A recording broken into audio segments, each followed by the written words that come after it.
ब्रेकनंतर तुमचं पुन्हा एकदा स्वागत। एक महत्त्वाची बातमी या घडीची। सुरेश धस यांनी धनंजय मुंडेंची भेट घेतली आहे। मंत्री धनंजय मुंडेंना लपून भेटलेलो नाही असं सुरेश धस यांनी स्पष्टीकरण दिलंय। तब्येतीची विचारपूस करण्यासाठी भेटल्याचं सुरेश धस यांनी म्हटलं। कुणाच्याही मध्यस्थीने मुंडेंना भेटलेलो नाही असंही स्पष्टीकरण सुरेश धस यांनी दिलेलं आहे। मनोज जरांगे पाटील आता आपल्या सोबत आहेत। दादा, जी माहिती आपल्याला मिळतेय, सुरेश धस यांनी स्वतः सांगितलंय की त्यांची विचारपूस करण्यासाठी मी त्यांना भेटलेलो आहे। याबद्दल आपली पहिली प्रतिक्रिया काय आहे? कोणाला? सुरेश धस हे मंत्री धनंजय मुंडेंची विचारपूस करण्यासाठी त्यांना भेटले असं त्यांनी सांगितलेलं आहे। याबद्दल आपल्याला काय वाटतं? अरे बापरे, हे तर नवीनच ऐकायला मिळालंय आता हे राज्याला। आता पण मी काय बघितलं नाही त्याच्यावरती उत्तर देणं बघायच्या अगोदर बडे दादा अवघडे नाही। दादा सुरेश धस यांनी स्वतः मान्य केलं मी भेटलो। ते स्वतः माध्यमांशी बोलले की मी त्यांना भेटलो, पण तब्येतीची विचारपूस करण्यासाठी भेटलो। लढा वेगळा, तब्येतीची विचारपूस करणं वेगळं असं ते म्हणाले। अच्छा, याच्यावरती जरा मी थोडंसं आणखीन बघतो। अचानक आपल्या बांधवाने सांगितलं, पण हे शॉकिंग आहे। कारण कुठंतरी एक समाज, गोरगरीब समाज कुठंतरी न्यायाच्या प्रतीक्षेत आहे आणि एखाद्याकडून अपेक्षा करतोय आणि त्याच्यात असं काहीतरी फालतूपणाचं राजकारण व्हावं आणि गोरगरिबांना रस्त्यावरती संकटात सोडून, उन्हात त्यांचं घर पडलंय, त्यांना सोडून अशा काही घटना होतील हे राज्यांना अपेक्षित पण नाहीये कधी।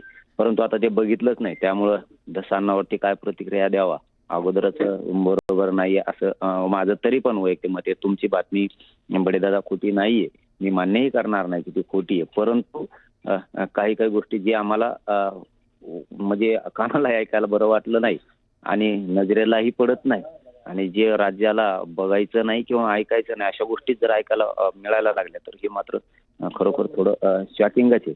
परंतु आत्ताच विश्वास ठेवण्यापेक्षा मी थोडी घाई गडबड करत नाही।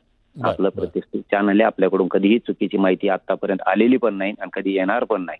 परंतु मात्र हे दुर्दैव आहे आणि शॉकिंग आहे, कारण प्रतीक्षित हे न्यायाच्या तिकडं गीते कुटुंब असेल, मुंडे कुटुंब असेल, इकडं संतोषभाई देशमुख असेल, सूर्यवंशी कुटुंब असेल, अशांनी मोठ्या प्रमाणातला विश्वास त्यांच्यावरती टाकलेला आहे आणि त्यावेळेस असे आता कशासाठी भेटी झाल्यात आणि कशासाठी नाहीत हे मला माहित नाही म्हणून त्यावर बोलत नाही, पण हे शॉकिंग आहे। बरं, हे धक्कादायक आहे म्हणताय, पण जर समजा अशा प्रकारची भेट झालेली आहे ते सांगतायत, तर तुम्हाला वाटतं टाळायला हवं होतं हे अशा प्रकारे आत्ताच्या परिस्थितीत? नक्कीच, कारण परिस्थिती दादा साहेब तशी आहे। कारण खूप म्हणजे आता मला ना शब्दाचं नाही, तुमच्याकडून ज्यावेळेस ऐकतोय ना तर हा राज्यासाठी शॉकिंग एक धक्का आहे। याला त्यांच्यासाठी तो आनंदाचा धक्का असू शकतो, त्यांच्यासाठी तो वेगळ्या राजकीय स्टंटाचा असू शकतो, फायद्याचाही असू शकतो, परंतु गोरगरिबांच्या न्यायाच्या प्रतीक्षेत जो संकटात डुबलेला समाज, गोरगरीब, त्यांनी राजकारण आणि सत्ता याच्याही पलीकडे त्यांच्यावरती विश्वास ठेवलेला आहे की एक जिवंत खमक्या माणूस जो सामान्य जनतेच्या न्यायासाठी लढतो, तो जर अचानक या पवित्र्यात आला तर समाजाला आणि गोरगरीब जनतेला धक्का बसतो। परंतु दादा मी थोडंसं तुम्हाला थांबवतो। सुरेश धस याबद्दल नेमकं काय म्हणाले हे मी तुम्हाला ऐकवतो, मग आपण बोलूया। सुरेश धस काय म्हणाले होते ऐकूया। धनंजय मुंडे यांची भेट झाली आहे, दवाखान्यात जाऊन भेट झाली काय बावनकुळेंनी मान्य केलंय। धनंजय मुंडे यांचं ऑपरेशन झालेलं आहे, त्या दिवशी रात्री त्यांना दवाखान्यात ऍडमिट केलं। दुसऱ्या दिवशी झाकून लपून नाही, दिवसा म्हणजे मी त्यांच्या स्वतःच्या निवासस्थानी भेटायला गेलेलो आहे। त्यांच्या निवासस्थानी भेटलं, तब्येतीची विचारपूस करायला। तब्येतीची विचारपूस आणि लढा हे दोन वेगवेगळे प्रकार आहेत। लढ्यामध्ये आम्ही त्यांच्या विरोधातच राहणार, फक्त तब्येतीची विचारपूस करायला गेलो तर त्याच्यात गजब करण्यासारखं काय आहे? 4.5 तास भेट होती, बावनकुळे आणि तुमची पण भेट झाली। माझा आणि बावनकुळे साहेबांची आता भेट होईल। तुम्ही बावनकुळे साहेब आणि माझी आता भेट होईल। बावनकुळे साहेब असं म्हणाले, हे साहेब चुकीचं आहे। बावनकुळे साहेब असं म्हणाले की माझी धनंजय मुंडे आणि धस यांची 4.5 तास हे चर्चा तुम्ही झाली. त्यांनाच बोला, मला विचारू नका. मी जे परवा त्यांना भेटायला गेलेलो आहे. दादा, तुम्ही ऐकलं असेल ते नेमकं काय म्हणाले. त्यांचं म्हणणं आहे ते आजारी असल्यामुळे मी त्यांना भेटायला गेलो, लपून भेटलेलो नाहीये, जे आहे ते उघड भेटलोय. डोळ्याचं चांगलं आहे, ऑपरेशन झालं राज्यभक्त आहे. त्यांच्या, असं त्यांचं म्हणणं होतं. चांगलं आहे, चांगलं आहे. कारण 2 टप्प्यात एका सामाजिक आणि राजकीय लढा जो सामाजिक हे राजकीय माणसानं चालवला, त्या माणसांकडून सामान्य लोकांना ही अपेक्षा नाहीये.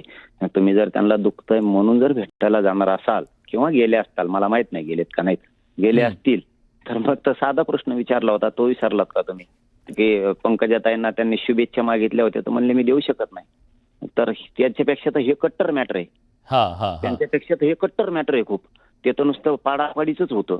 त्यांना कोणी पाडलं पंकजाताईंना असं त्यांचं म्हणणं होतं.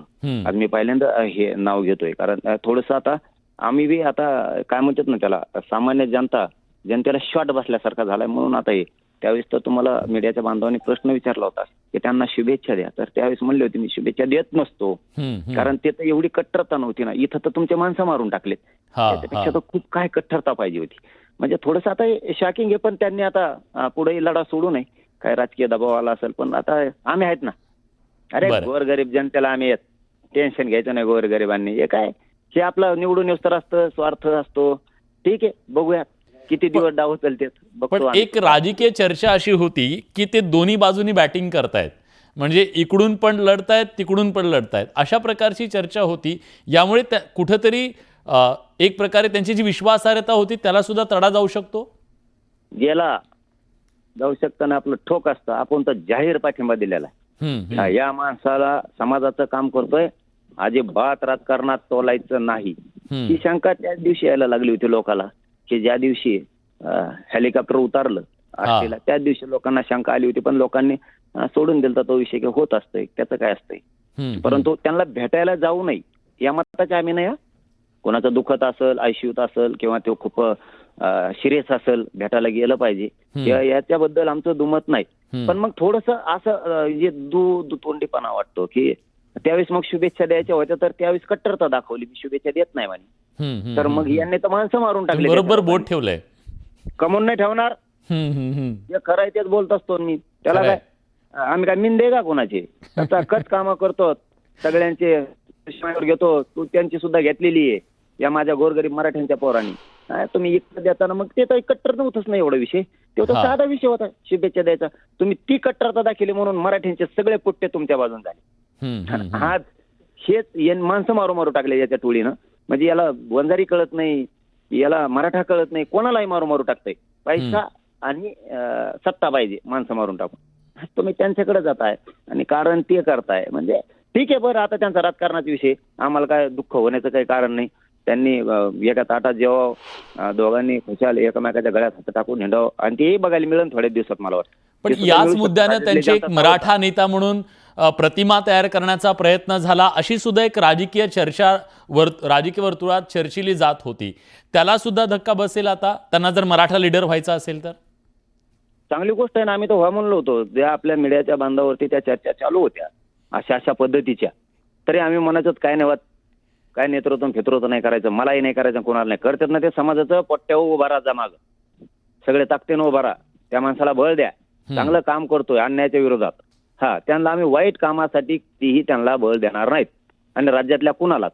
पण एक गरिबाचे प्रश्न उचलले, बरोबर, भ्रष्टाचार झाला त्याचे उचलले, महादेव गीते भयांचा मर्डर झाला ते उचलले, गीतेंचा विचारला, आंधळेंचा उचलला, देशमुखांचा उचलला, सोमनाथ सूर्यवंशींचा उचलला, ते वाकोडे बाबांचा उचलला. अरे चांगलं काय नाही, करू द्या पोरांना, उभा राहा. पण वाटत नव्हतं की इतक्या लवकर राजकीय सेटलमेंट असू शकती.